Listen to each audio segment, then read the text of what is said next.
The law living within us is called conscience. Conscience is, essentially, the application of our actions to this law. We utter this word often, in jest, as a reproach, with longing or hope. But what is this phenomenon that we feel inside, as if someone or something is speaking to us? This feeling doesn't touch the skin, an MRI won't register it, yet it is capable of agonizing, awakening, guiding, and even saving. Conscience is something metaphysical at its very core. So, what is it?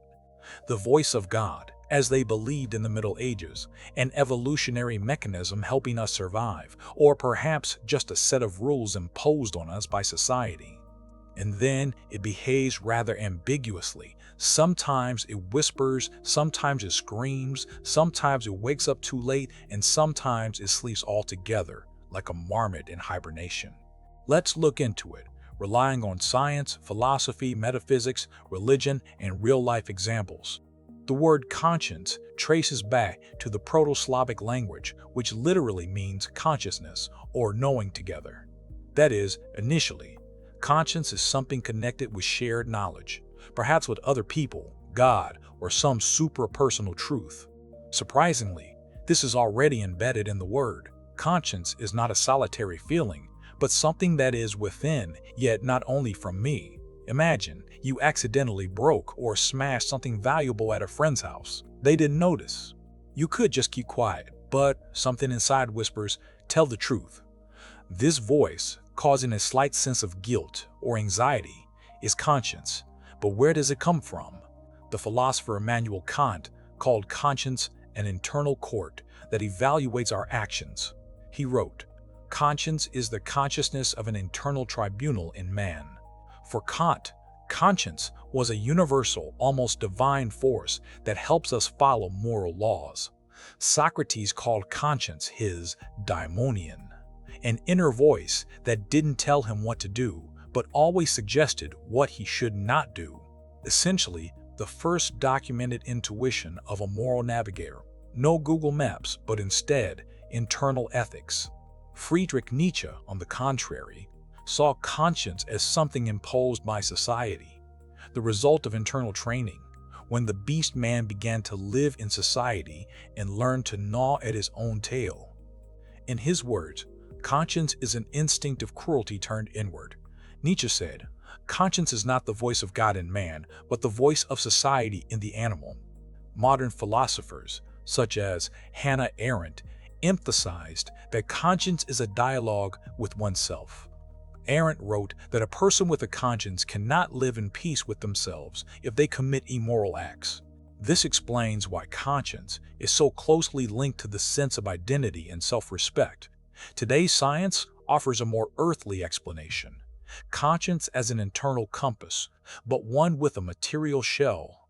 It's not a single part of the brain, but an entire neural network. Neuroscience doesn't find a conscience center in the brain, but identifies a moral network, a set of interconnected areas active when making ethically charged decisions. Here are the main participants. The prefrontal cortex, especially the ventromedial and dorsolateral parts, is responsible for predicting the consequences of actions, impulse control, the ability to put oneself in another's shoes, that is, empathy, and making moral decisions. When the ventromedial prefrontal cortex is damaged, a person may retain their intelligence but lose the ability to make ethical decisions. They know an act is bad, but they don't feel why. Next, the cingulate gyrus participates in recognizing internal conflicts and error control. For example, when behavior diverges from values, it is this part that triggers psychological discomfort at the moment of a moral violation. The insular cortex is responsible for the sensory perception of emotions, including disgust, both physical and moral. In experiments, it activates when subjects observe injustice or cruelty. The amygdala, the emotional center of the brain, takes part in forming feelings of fear, guilt, and empathy. Disruptions in its function can lead to a decreased emotional response to others, which is observed, for example, in psychopaths. Modern experiments often use moral tasks, such as the famous trolley problem, where subjects must decide whether to sacrifice one person to save five. At the same time, MRI shows if a person chooses to save five by killing one, a utilitarian approach, the prefrontal cortex activates. If they refuse to cause harm even for the sake of benefit, the limbic system and insular cortex are active zones associated with empathy and aversion to violence. This suggests that conscience is not just logic, it is an experience, a bodily emotional one that can be measured by brain activity. Studies of the brains of people with antisocial personality disorder, commonly known as psychopaths, showed reduced activity in the amygdala and prefrontal cortex, a low reaction to emotional stimuli, crying, suffering, the pain of others, and an inability to experience guilt. In such people, conscience simply doesn't turn on, not because they are bad, but because they lack the necessary neural connections.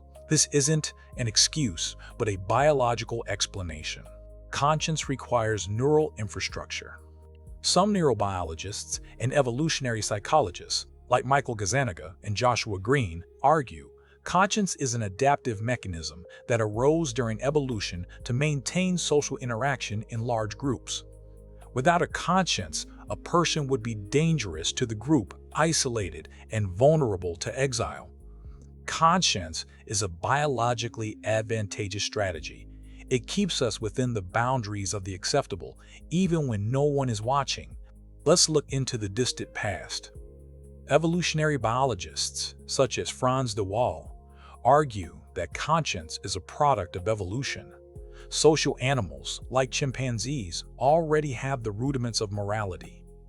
In one of his experiments, de Waal noticed that chimpanzees share food with their kin, even if it brings them no direct benefit. Why? Because altruism strengthens the group, and a strong group is the key to survival.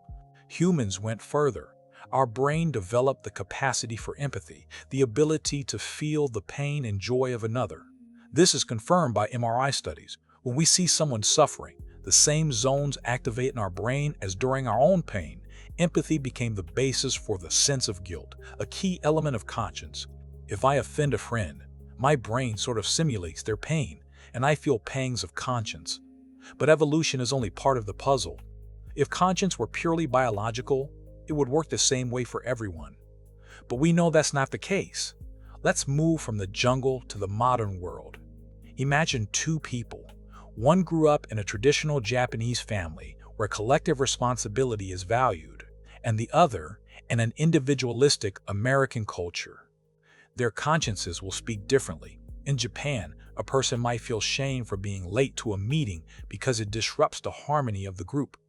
In the US, that same person might just shrug their shoulders.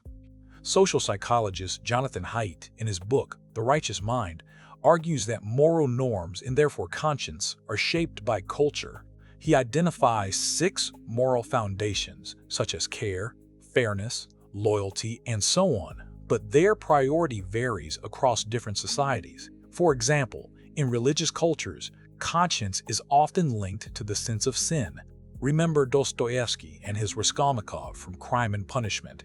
The hero suffers not only because of the murder, but because of an internal conflict with Christian morality, which considers murder a grave sin. Upbringing also plays a huge role. Psychologist Jean Piaget, studying children, noticed that conscience forms through stages. At first, a child fears punishment. This is external motivation. Later, they begin to internally realize that lying or stealing is bad, even if no one finds out. This is the birth of conscience as an internal compass. Sociologists consider it an internal overseer formed through cultural norms, religious concepts, upbringing, laws, and societal expectations.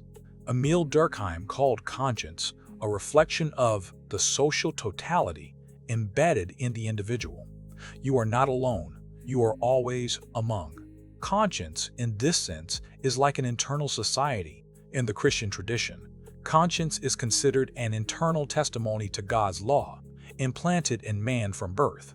The Apostle Paul writes, "They show that the work of the law is written on their hearts, while their conscience also bears witness."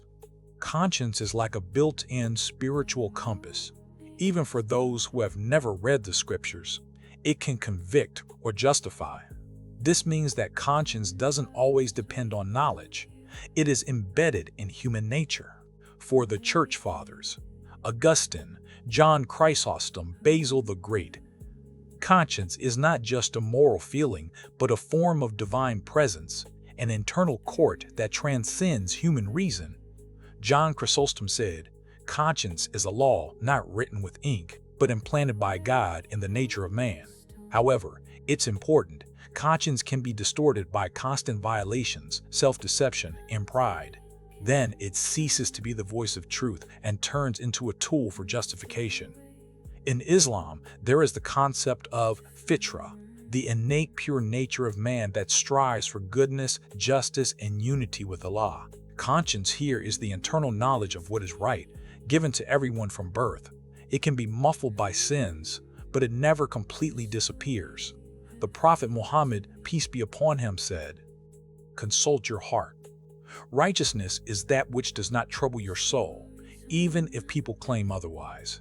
In Islam, great attention is paid to tazkiyah, the purification of the heart. This is the process of restoring the connection with conscience. Not external righteousness, but internal testimony becomes the criterion for spiritual maturity.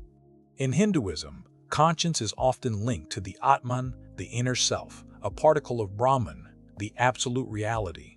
Conscience here is not a product of culture, but a manifestation of the authentic self that knows Dharma, the natural order of things.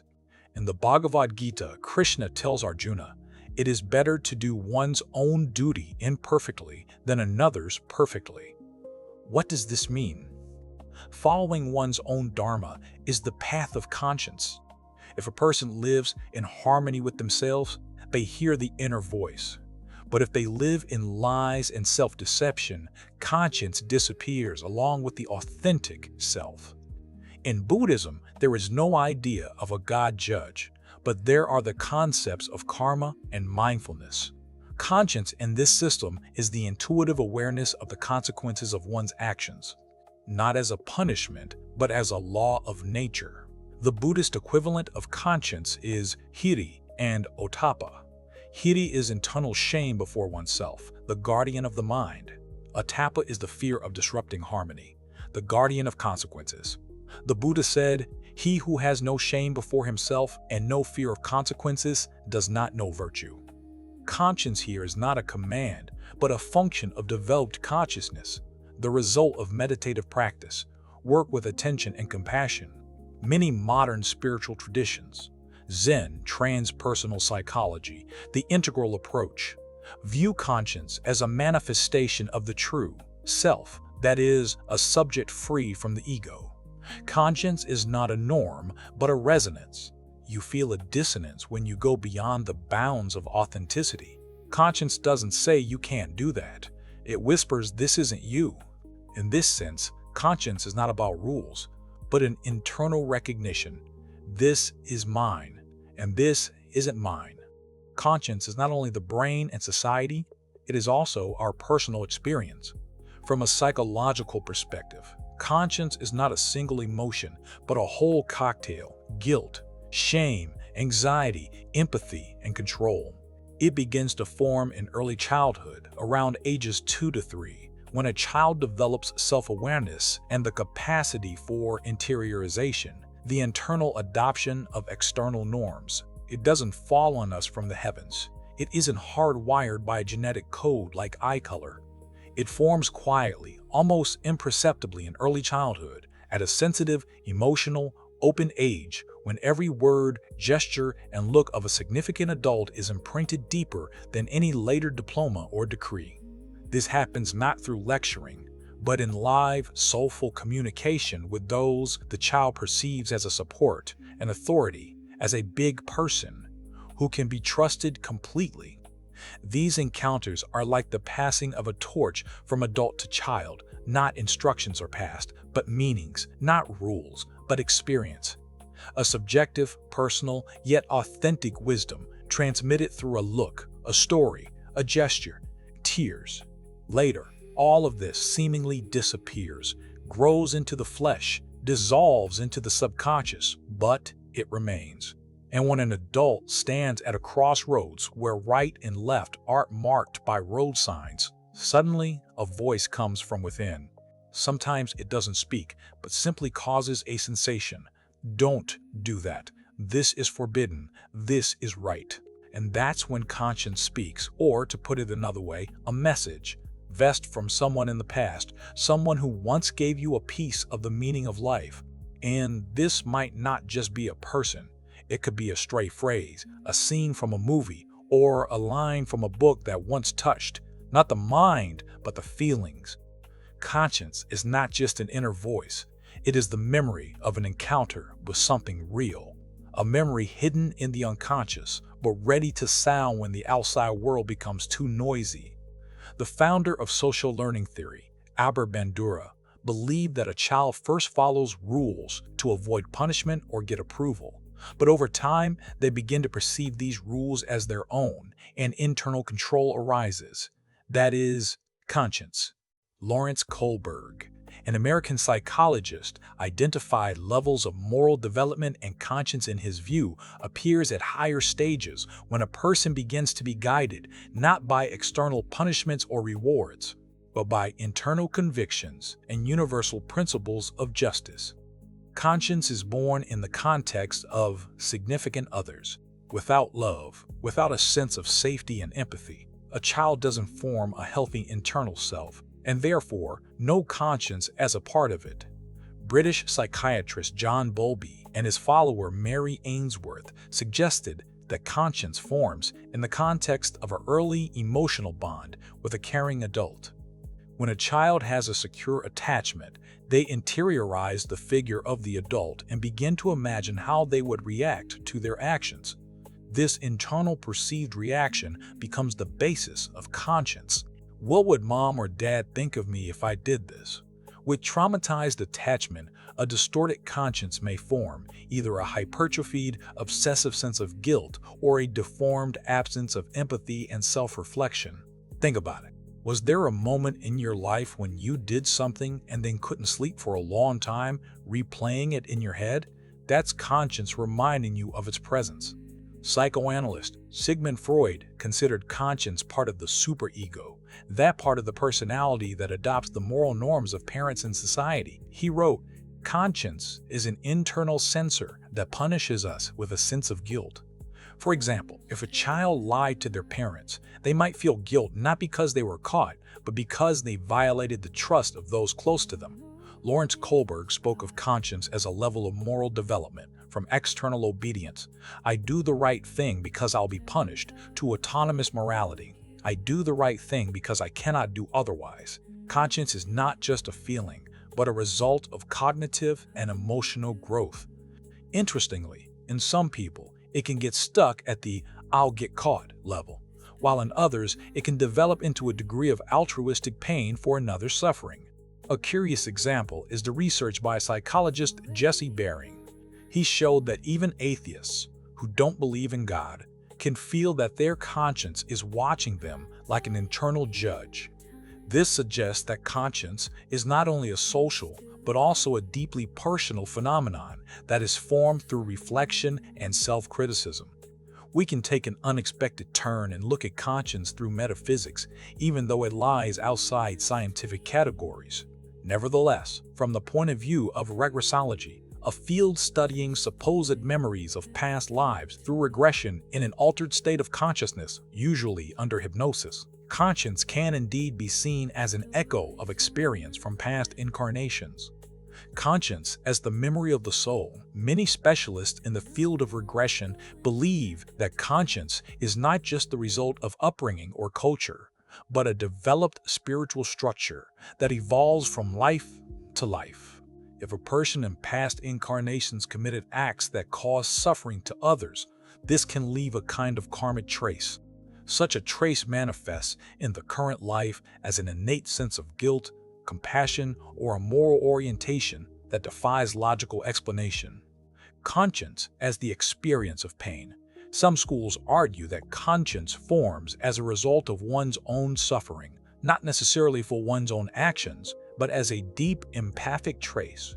For example, a soul that has experienced suffering learns not to cause pain to others. Conscience and the karmic contract in regression therapy, one can find the idea that the soul, before incarnating, chooses a specific experience, including lessons of conscience, learning to distinguish good from evil, developing moral qualities, and overcoming temptation. In this sense, conscience can be a built-in task of the incarnation. Have there been studies? Regressology has not received scientific recognition. However, qualitative studies and interviews have been conducted that recorded many similar memories of karmic guilt in people who were strangers to each other. There have been cases where, after a regression session, a person displayed new moral orientations, a heightened sense of justice, or, conversely, a relief from the sense of guilt they had lived with their whole life. A well-known example is Dr. Michael Newton, author of Journey of Souls and Destiny of Souls. He conducted deep hypnotherapy sessions in which subjects often talked about planning lessons for a future life, including those related to the development of conscience, responsibility, and mercy. Yes, there is a problem of interpretation. From a scientific point of view, it is difficult to separate fantasies generated by hypnosis or suggestion, memory reconstruction based on cultural archetypes, and authentic experiences of a transcendent nature. Nevertheless, the phenomenon of conscience, experienced as something innate, inexplicable, and even foreign to the logic of the current life, often becomes a reason for exploration through regression. Let's look at a real-life example. In 2018, a scandal broke out in the U.S. involving the company Theranos. Its founder, Elizabeth Holmes, promised a revolution in medicine, but her technology turned out to be a fraud.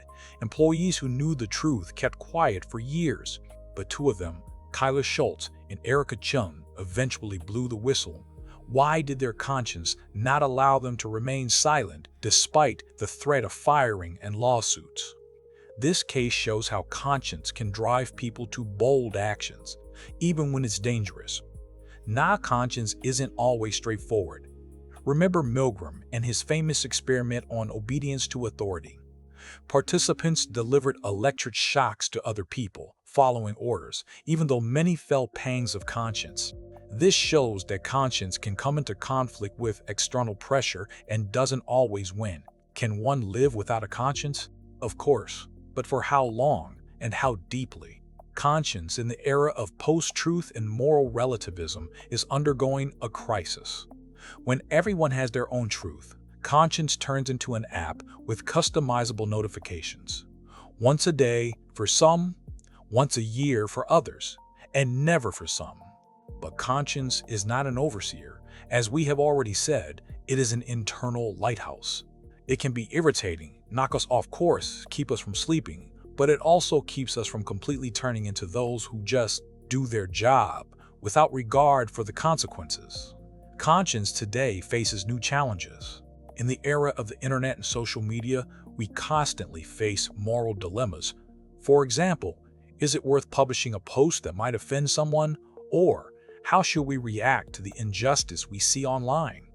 Research shows that social networks can blunt conscience. Likes and reposts sometimes drown out the inner voice that says, "This is wrong." Furthermore, in a world where data is collected everywhere, the question arises, how does conscience work in the digital age? If algorithms know everything about us, can they manipulate our conscience? This is a question to which there is no answer yet, but it makes one think. So, conscience is a complex cocktail of evolution, upbringing, culture, and personal experience. It is a biological mechanism, an internal judge, and a product of society. It makes us feel guilt when we are wrong and pride when we do the right thing. But conscience is not static. It changes with age, experience, and context. As Albert Einstein said, a person who has lost the ability to wonder and experience awe is as good as dead. Perhaps conscience is exactly what makes us alive, human. Conscience is not just a sense of guilt. It is a mirror in which a person is reflected and in which there is an internal observer, that is, a subject. The more conscious the subject, the finer the tuning of the conscience. And for those who have none at all, well, then it has to be replaced by laws, instructions, and external control. Conscience is closely linked to personality because it is its internal filter. To the ego, because often it is the ego that feels the stings of conscience. I don't meet my own expectations. But if the subject awakens, that is, a neutral conscious presence beyond roles, an interesting paradox arises. The subject does not need a second voice. He does not choose between good and bad. He observes, feels, realizes, is present. Conscience, as a message from another, is no longer required for him because he does not lose himself in the flow of automatic behaviors. He acts out of clarity, not out of fear of punishment or a desire to please. He does not need a judge. He does not doubt. Conscience becomes not a voice from the outside, but natural internal knowledge. An analogy of conscience for the subject could be the clarity of presence. He does not need a signpost because he is pure knowledge, not shared, but in and of itself.